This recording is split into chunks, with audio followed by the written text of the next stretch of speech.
We now know that the entire basis of the Democratic Party's political agenda, the establishment media's news agenda, and the permanent bureaucracy's subversion agenda over the last few years was a lie. They said that President Trump was illegitimately elected because he colluded with Russia in 2016. Robert Mueller says that was a lie.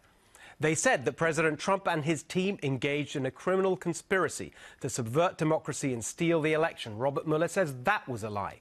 The establishment said that President Trump obstructed justice to cover up these crimes. The Attorney General says that was a lie as well. For years, these pompous, self-regarding, condescending IYIs, intellectual yet idiots, in Congress, in the media, at the highest levels of government, and those who recently served there, all of them people who should know better. For years, they have ruthlessly, recklessly, irresponsibly spouted their Russia conspiracy theory over and over and over again. And now, the man they pinned their hopes on to prove they were right, Robert Mueller, has said that it is all a lie. There was no collusion. There was no conspiracy. President Trump is not a Russian agent. It was all a massive lie.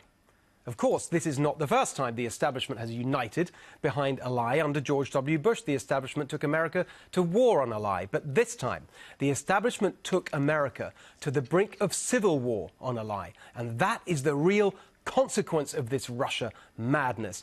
Not the destruction of Trump as they wanted, but the destruction of confidence in America's democracy and institutions. Think about what this has done. Thanks to the self-indulgent Russia ravings of the establishment, half the country now thinks that the 2016 election was stolen and that their president is a Russian agent. I'm telling you, nothing will change that. After years of hearing nothing else, the Trump haters will always believe that, regardless of the Mueller report. And thanks to the shocking subversion of senior apparatchiks in the Justice Department, the FBI, the CIA and National Intelligence, the other half of the country now thinks that these vital institutions are corrupted and cannot be trusted.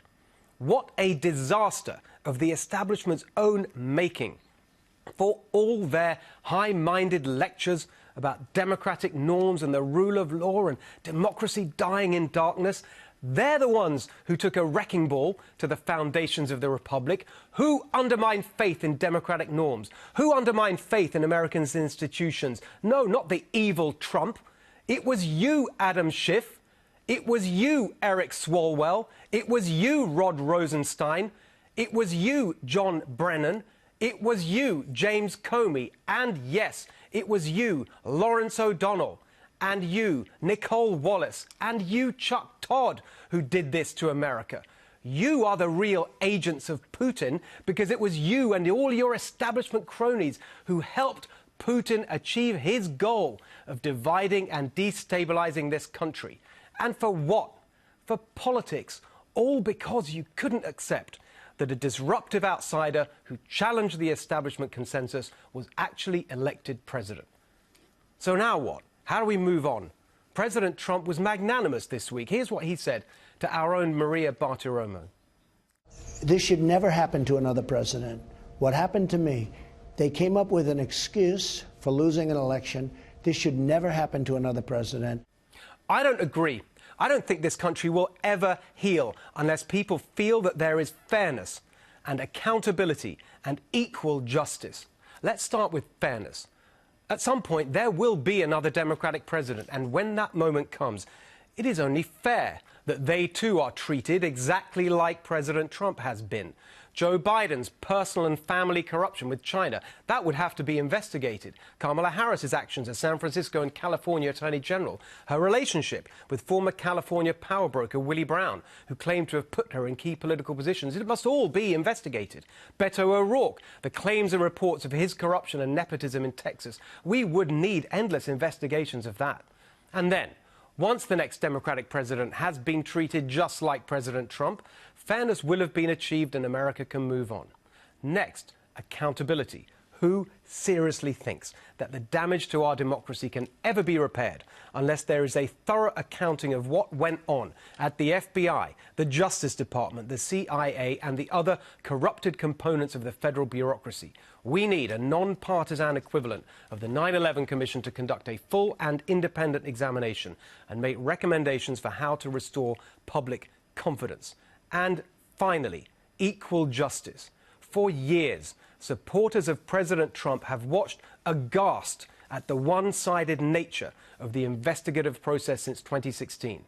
There will be no coming together, no moving on, until there is an exact equivalent of the Mueller investigation to look into the actions of the Hillary Clinton campaign, the FBI and the Justice Department in the run-up to and after the 2016 election.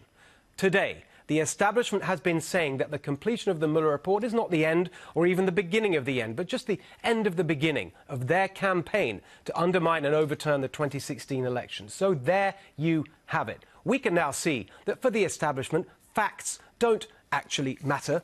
Democratic norms don't actually matter. To the establishment, the rule of law isn't actually that important. What is important to them? The rule of the establishment. Tell me what you think of that at Steve Hilton X and at NextBrev FNC, and we will see what our guests here tonight think.